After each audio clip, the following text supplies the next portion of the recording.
भगवान के रूप में वो सेवक की नाव को ऊपर लाए और सेवक की जान बच गई। तो आदेश उसने तोड़ा, समस्या खड़ी हो गई। तो उस दिन आदेश एक सेवक ने तोड़ा, गाड़ी वो ओवरटेक किया, गाड़ी जाकर के खाई में आधी घुस गई, लेकिन बाबा थे, इसीलिए साथियों गाड़ी ऊपर आ गई। ये अनुभव है, यही तो भगवान है, यही भगवान है। तो आप समझने का प्रयास करो कि महात्यागी बाबा जुमदो जी कौन है। महात्यागी बाबा जुमदो जी को हमने नहीं देखा, लेकिन आदेश को देखा। बाबा का आदेश ही भगवान है। जो बाबा के आदेश के पास रहता है तो भगवान की कृपा खड़ी होती है, वही तो बाबा है, वही तो बाबा है।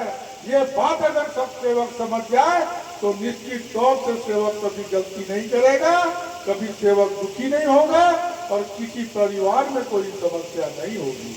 तो ये सारी चीजें समझने का प्रयास करें।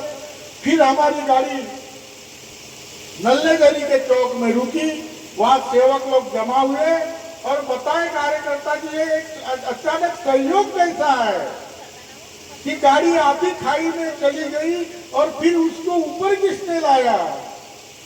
मैंने बोला ये जो रथ यात्रा चल रही है इसके सारथी बाबा अनुमान किया सेवक को नुकसान नहीं होगा, इसीलिए भगवान ने वो पहिया आगे निकाल के सामने रोड में खड़ी कर दिया। ये कृपा आज हम अपने आंखों से देख रहे हैं, तो यही तो भगवान है, यही भगवान। तो ये सारी चीजें आज हमारे साथ हो रही है साथियों।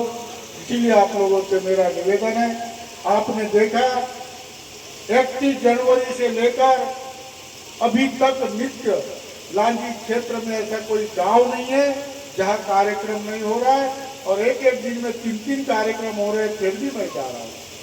और 7 तारीख से मैंने निर्णय लिया है कि पूरे लांजी क्षेत्र के गांव में, हर गांव में जाके हर सेवक से संपर्क करूंगा और क्या अच्छा पूरे की जानकारी लेके उसे पुनः जगाने का कार्य करूंगा। तो ये सारी चीजें हम लोगों को आगे करना है। इसलिए आप लोग बाबा के आदेश प्रमाणे सबसे मर्यादा प्रेम से परिवार में सेवकों में आचरण करते हुए अपने जीवन को आगे बढ़ाने का कार्य करें। परम पूज्य परमात्मा एक सेवक मंडल आपके साथ है, और जब जब भी ऐसी कोई बात आएगी तो हम लोग आपके साथ खड़े होंगे, ऐसा मैं जाहिर करता हूँ। और साथियों आप सभी को धन्यवाद, मेरी बात आपने सुना। आपसे मेरा निवेदन है कि अपने गांव की भगवत कार्य की चर्चा बैठक में पूरे परिवार के लोग जाओ और परिवार के लोग जाते हुए उस चर्चा बैठक का लाभ लो, ऐसा जाहिर करता हूँ और अपनी बात को विराम देता हूँ। जय हिंद, जय भारत।